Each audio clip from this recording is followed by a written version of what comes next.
اسلام آباد کی ضلعی عدالت نے چیئرمین تحریک انصاف عمران خان کو توشہ خانہ کیس میں مجرم قرار دیتے ہوئے 3 سال قید اور 1 لاکھ جرمانے کی سزا سنا دی ہے۔ یہ فیصلہ سامنے آنے کے بعد پنجاب پولیس نے سابق وزیر اعظم عمران خان کو صوبائی دارالحکومت لاہور کے زمان پارک میں واقع ان کی رہائش گاہ سے گرفتار کر لیا۔ تحریک انصاف نے اس فیصلے کو منصفانہ قرار دیتے ہوئے مسترد کیا ہے اور کہا ہے کہ چیئرمین تحریک انصاف کو سیاسی انتقام کا نشانہ بنایا گیا۔ تاہم وفاقی وزیر اطلاعات مریم اورنگزیب نے کہا کہ گرفتاری تمام تر قانونی تقاضے پورے کرنے کے بعد عمل میں لائی گئی۔ تحریک انصاف کی کور کمیٹی کا ہنگامی اجلاس منعقد ہوا جس کے اعلامیے کے مطابق پی ٹی آئی کارکنوں کو ملک گیر پرامن احتجاج کی کال دی گئی۔ عمران خان کو جس مقدمے میں سزا سنائی گئی ہے وہ توشہ خانہ ریفرنس کے نام سے جانا جاتا ہے۔ اس ریفرنس کے تحت گزشتہ برس اکتوبر میں الیکشن کمیشن کی جانب سے عمران خان کو نااہل قرار دیا گیا تھا۔ نااہلی کی یہ مدت موجودہ اسمبلی تک تھی۔ الیکشن کمیشن نے عمران خان کو نااہل قرار دیتے ہوئے ان کے خلاف فوجداری مقدمہ قائم کرنے کا حکم صادر کیا تھا۔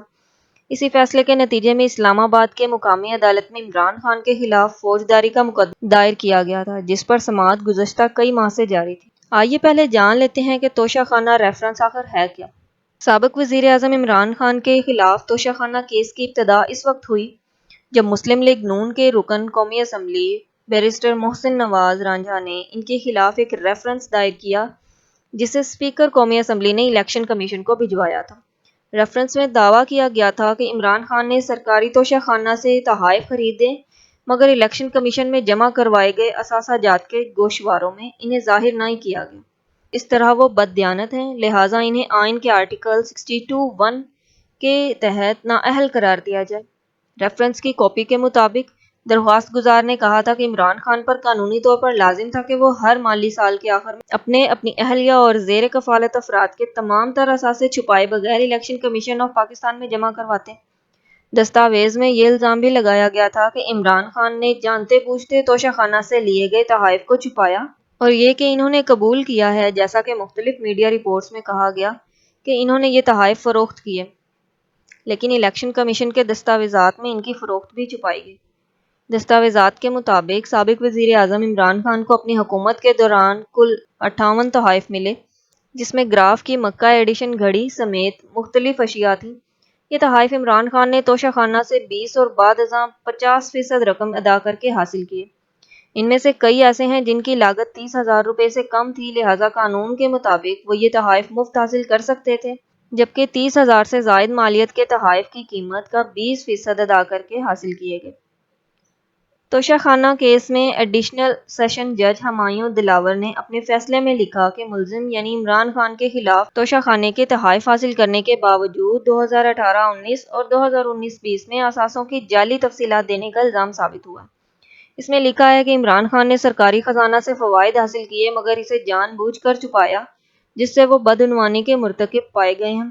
انہوں نے توشہ خانہ سے تحائف حاصل کرنے کی معلومات چھپائیں، بعد میں جھوٹی ثابت ہوئیں۔ ان کی بددیانتی بغیر کسی شک کے ثابت ہوتی ہے۔ اس عدالتی فیصلے میں الیکشن ایکٹ 2017 کے شق 174 کے حوالے سے لکھا گیا کہ انہیں یہ الزام ثابت ہونے پر 3 سال قید اور 1 لاکھ روپے جرمانے کی سزا دی جاتی ہے۔ اگر وہ جرمانے کی ادائیگی نہ کر سکے تو انہیں مزید 6 ماہ قید کی سزا دی جائے گی۔